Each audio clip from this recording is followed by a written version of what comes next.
Hello folks, Scott here with a Scor-Pal Project video for you. Today we are going to be taking a look at the Art of Box Making Part 1.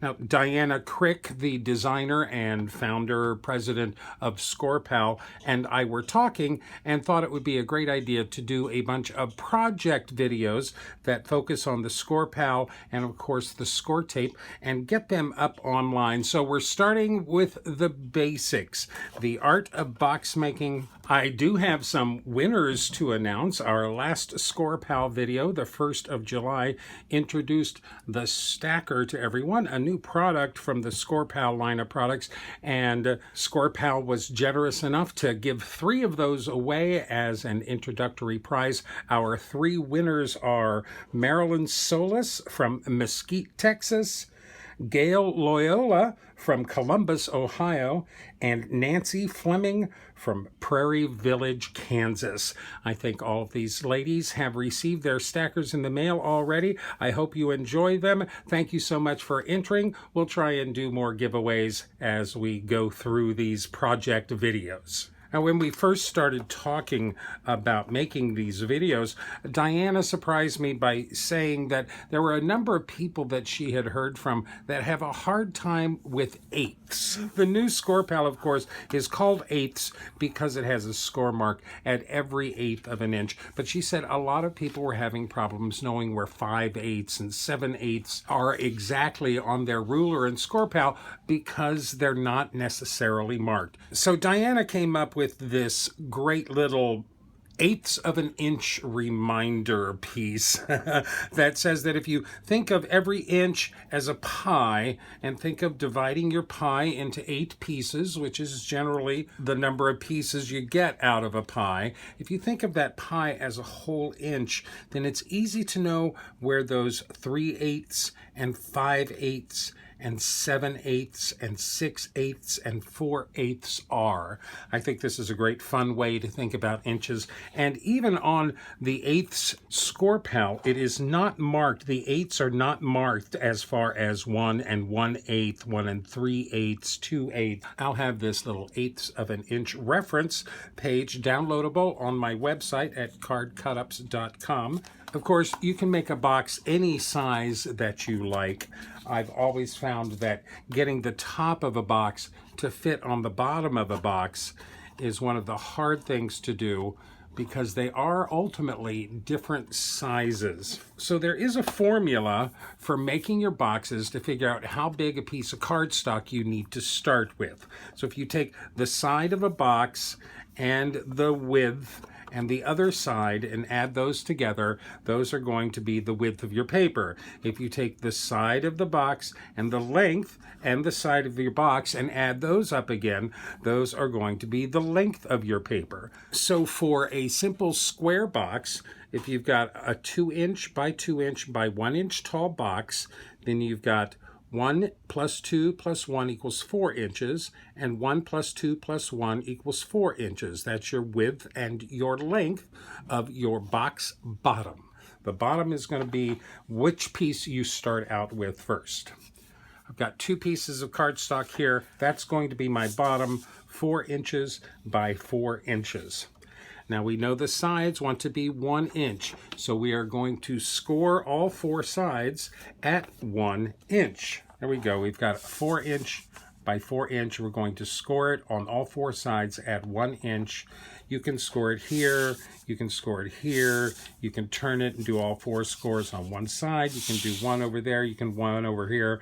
I'm right-handed, so I actually like scoring on the right side of my board. It never seems like my hands are getting in the way of each other. So that would be at 11 inch, and I just rotate it right around. Make sure each time you get up nice and tight into the corner, right at 1 inch. We are scoring at 1 inch for a 1 inch tall box. You can see our score marks there. Now we're going to make our tabs. So there's a cut line, a cut line, a cut line, a cut line on the four sides. I like to do them opposite of each other so that the box has some symmetry. Now you can see that our little score tool actually leaves a little channel in our paper. Is that easier to see on this side?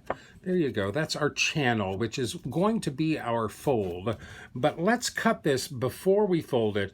And I find that it's really nice to cut that entire channel away. So I'll actually put my scissors up against the right side of that channel. I want to go all the way to the cross line, and I'm going to cut right down the right side of that channel. One cut gives you a straighter cut. And then I'm going to do the other side of that channel and cut right to the cross line. That gives me this nice little piece that ultimately pops right off.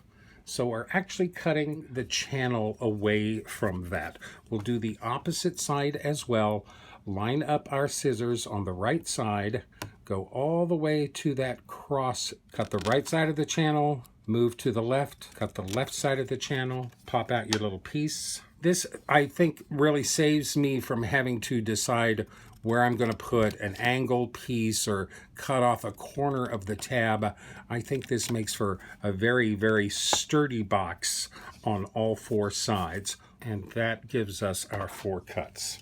I'll pull over my score mat that pops right in there. I love using this on my craft desk. I know that if this is on my craft desk and I have my score mat in there, I know that I will always have at least 12 inches by 12 inches of space to work with.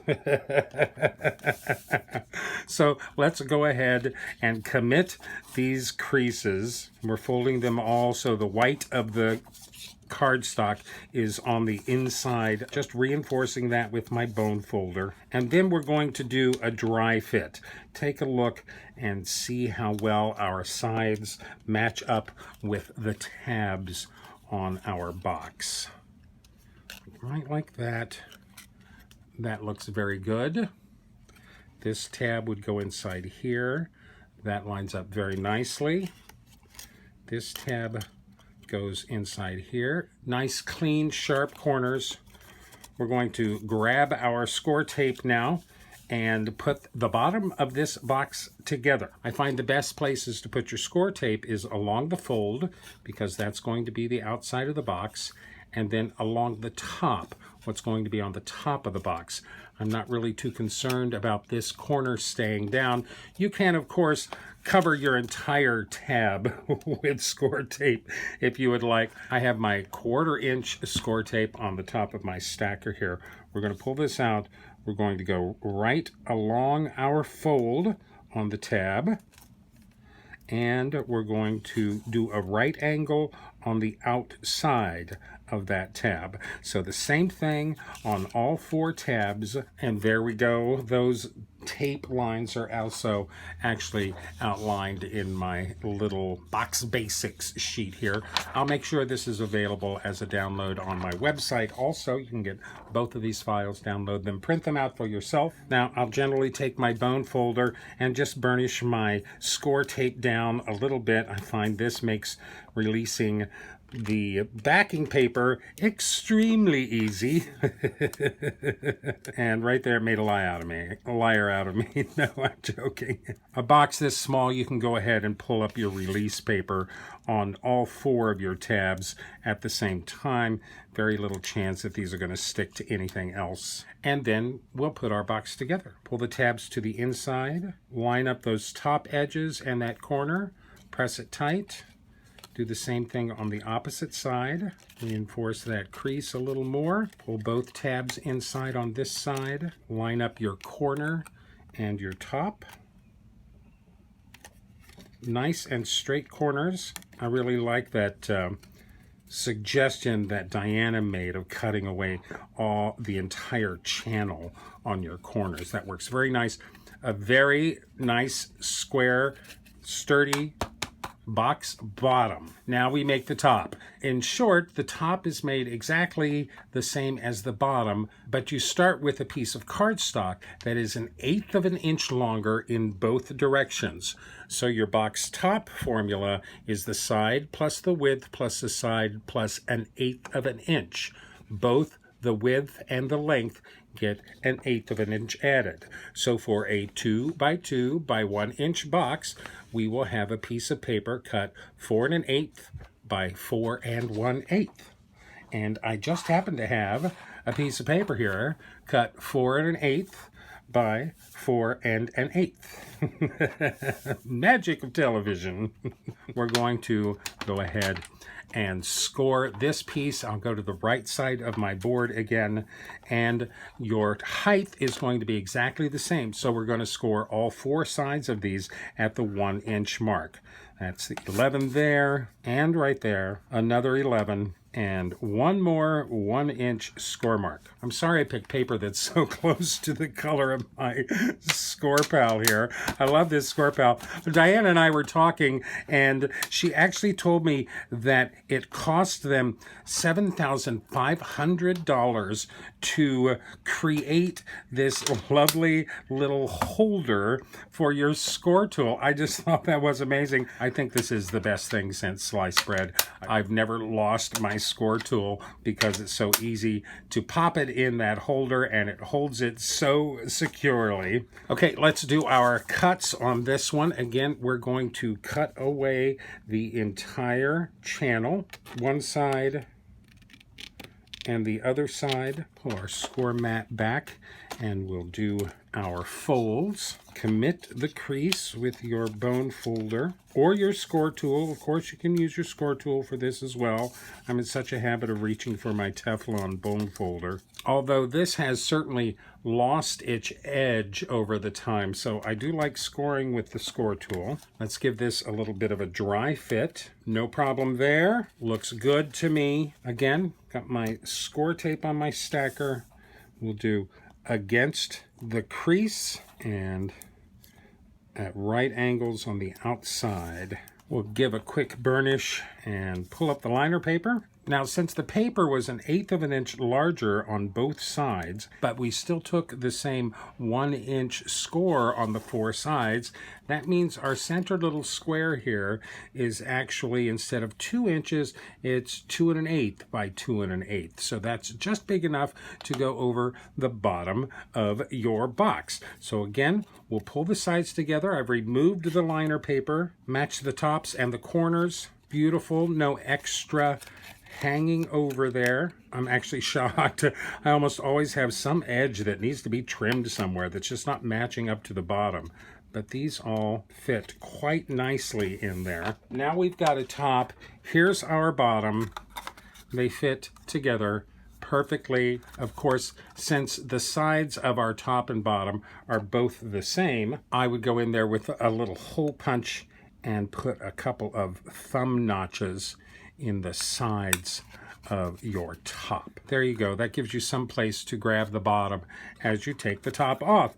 Any square box can be made exactly like this. Square boxes are easy because the length and the width are always the same. The size of box you make is kind of only constrained by the size of paper you have. So let's do a rectangular box now. I have an example of a rectangular box on my little Scor-Pal box basic sheet here for a 3 inch by 4 inch by 2 inch box. Our formula gives us a side plus the width plus the side equals 7 inches.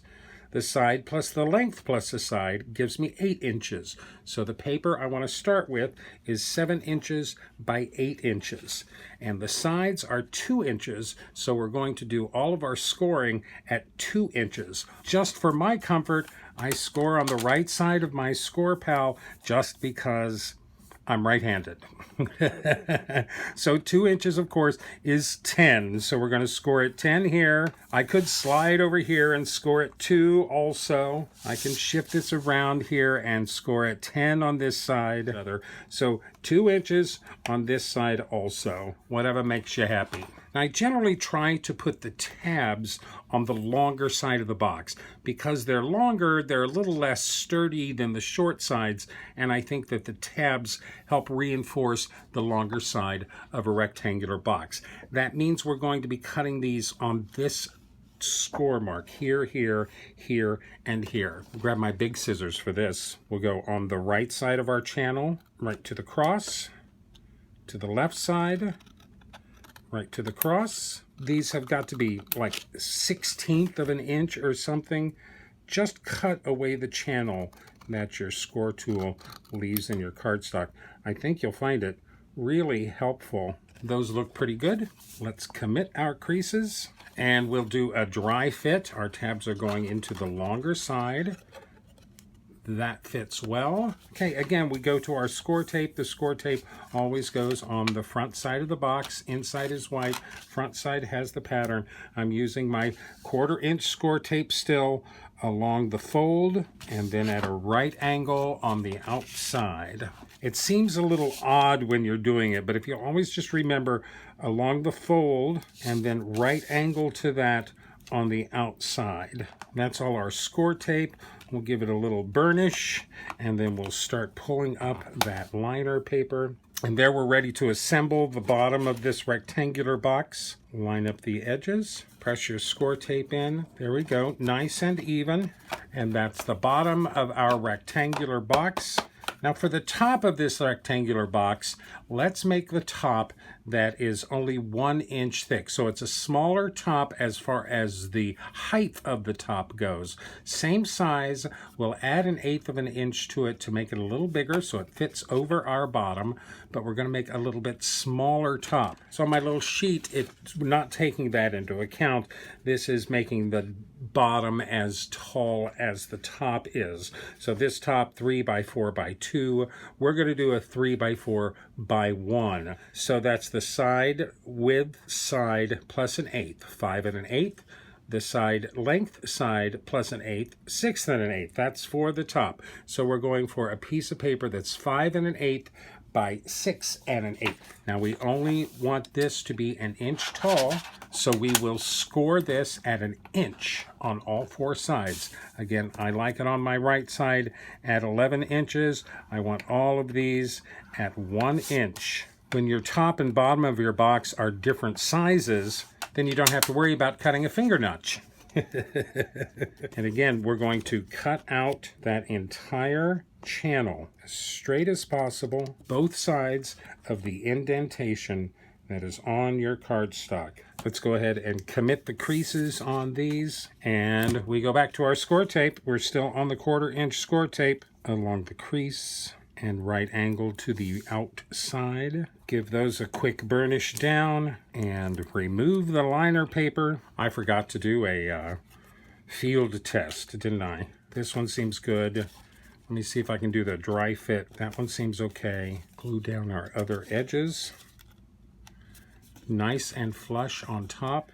That is the top to our bottom. Fits over it nice and smoothly. And that is a charming rectangular box. Now, I love using pattern paper for my boxes. I think that means so much. A simple little ribbon wrapped around this to hold it closed, and that box is gorgeous. Of course, you can decorate your boxes with flowers and with all sorts of bows and pretty things as you like. And that's our nice little rectangular box. Here's a little square box where the sides are the same, and a rectangular box where the top is shorter than the bottom. Those are pretty straightforward. Both of those are outlined here with our formulas for box bottoms and for box tops. This PDF will be available for download on my website at cardcutups.com. But what if you have a gift that is oddly shaped and you'd like to be able to put it in a box? How do we make a box that doesn't have prescribed sizes or shapes to it? I thought we'd make a little gift of my New York City taxi cow here. So basically, we want to figure out what the size of our gift is. So I use my Scor-Pal for this too, because we're just approximating. So I've got 6.5 inches wide from nose to tail. We've got 5 inches tall from horn to hoof. And then for our height, I'll just use a ruler behind the tallest part of him, and that looks like his horns there. So the height of our box is going to be 2.5 inches high. It's right at 2.25 inches, so we'll give it an extra 1/4 of an inch, 2.5 inches high. The sides are 2.5. 5 inches by 6.5. So for the bottom, one side of our paper wants to be 11.5 inches. That's 2.5 for the sides, 6.5 for the length, another 2.5 for the other side equals 11.5 inches. Then for the width, 2.5 for the side, 5 for the width, and 2.5 for the other side, which is 10 inches. So we need a piece of cardstock that is 11.5 by 10 inches. 11.5 by 10 inches. Okay, this is going to be the bottom of our box. We have 2.5 inch sides, so we want to score at 2.5 inches. And we'll just slide to the other side for the other score at 2.5 inches, which is 9.5 coming from 12. We'll rotate the paper. We're going to score 2.5 again on the other two sides. 2.5, slide it to the right fence. 1, 2.5, 9.5, 2.5. Okay, now we want our tabs to fold into the longer side, so we're going to cut the tabs where they attach to the longer side. You can see our whole channel there. We're going to, again, cut that whole channel out, line my scissors up with the right side of that channel, and a straight cut to the other side of that channel, and a straight cut right to the cross score. Let's commit the creases with your bone folder, and let's do a dry fit. Let's see how this is coming together. Good on that corner. Good on that corner. We can make those all fit. The dry fit works good. Scor-Tape along the crease and right angle to that on the outside. Give our Scor-Tape a quick burnish. We've got a big box going here. And peel up our liner paper, and let's put our cow box together. This side matched up very nicely. Let's do the other side. There is our 3x4. Let's see if he fits. He does. Let's make a top for this box. Now, we'll do a top for this box that is not as tall as this box. On the top, let's make it 1 inch side. So it's only 1 inch instead of 2.5. So we'll do a 1 incher there. So that'll be 1 inch plus 6.5 plus 1 inch plus 1/8. So we'll have 8 5/8. There's where those eighths are coming in. And on the length, it'll be 1 inch by 5 plus 5 inches plus 1 inch plus 1/8 of an inch is 7 1/8. 8 5/8 by 7 1/8. So we have that here with a 8 5/8 by a 7 1/8 piece of cardstock. These are only going to be 1 inch tall, so we just want to score 1 inch around the 4 sides of this. So we're scoring this one at 1 inch. We only want our lid to be 1 inches tall, so I'll do that all on the right side here at 11 inches. 11 inches, that's just a 1 inch score mark, all 4 sides. Now again, we want our tabs to help reinforce the longer sides, so we'll cut our tabs on the long side, so that way they fold into the long side. And again, on both sides of the channel,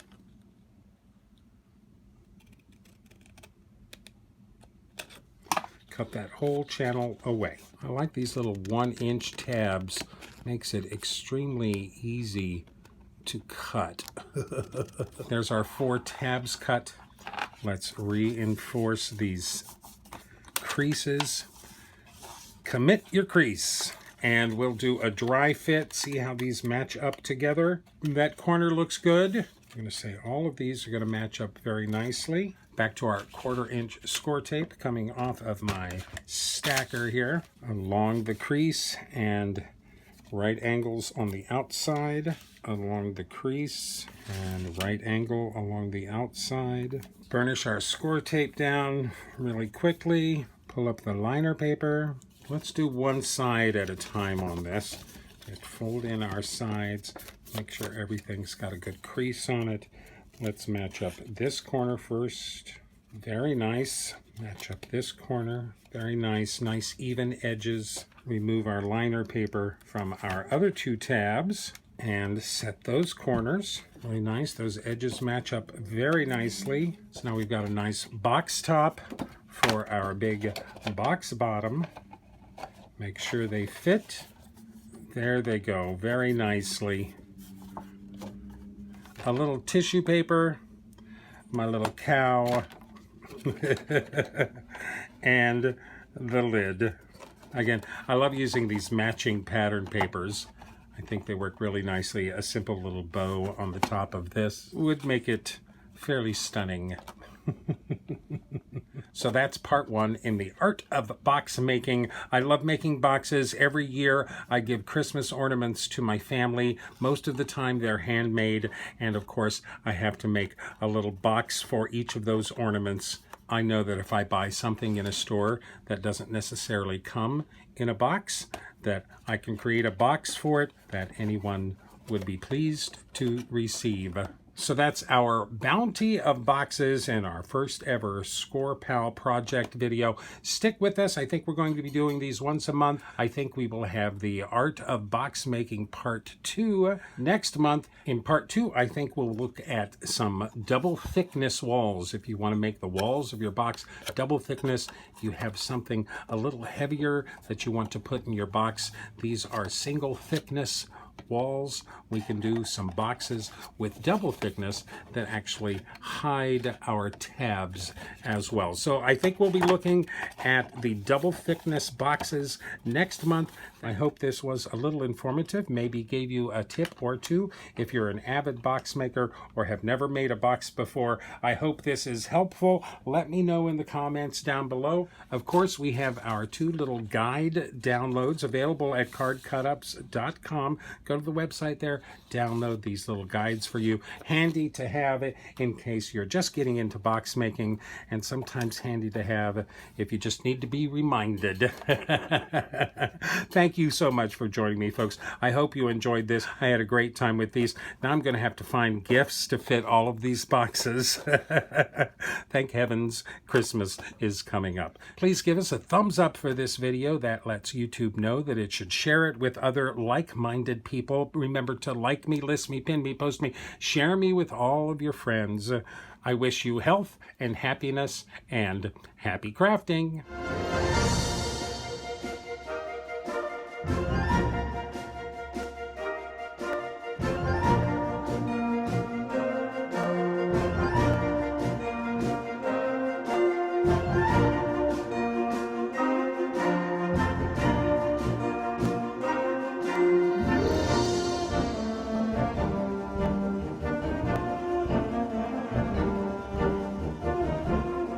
For more detailed information, better pictures, and downloadable files, please visit my website at cardcutups.com.